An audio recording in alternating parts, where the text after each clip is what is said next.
sejahtera, salam Malaysia Madani, salam V-Deliver dan salam anak baik lagi cerdik. Tanggal 12 hingga 13 April 2025 bakal berlangsung sebuah majlis bilang gemilang bersempena dengan peluncuran gerakan masa sambutan Hari Guru Kebangsaan 2025 bertemakan Terima Kasih Cikgu dan pameran digital. Bersama saya, Dewi Shan dari TVPSS SMK Common Taiping akan mengupas aktiviti yang bakal dijalankan di Aeon Mall Taiping dan sepanjang tahun ini. Ayo kita bersama.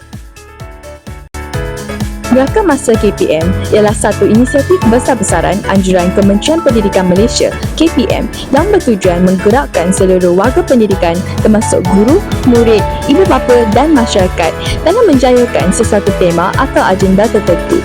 Untuk tahun ini, Gerakan Masa KPM 2025 akan dirasmikan oleh YB Fadlina Sidek, Menteri Pendidikan Malaysia. Program ini bertujuan menghargai jasa guru serta mengukuhkan semangat perpaduan dan kerjasama dalam kalangan warga pendidikan.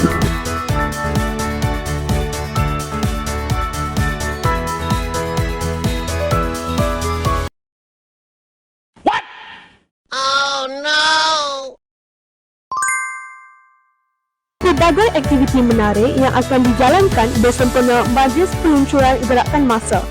Antaranya ialah program Ceria Sihat Sejahtera, program Bakti kepada Masyarakat, pameran pendidikan digital, bicara naratif KPPM, bicara naratif PIBG dan PIBKS, penggerak reformasi pendidikan madani, eksplorasi santai, majlis makan malam dan majlis peluncuran gerakan masa.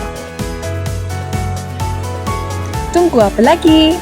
Mohlah ke Perak. Perak lah. Baiklah.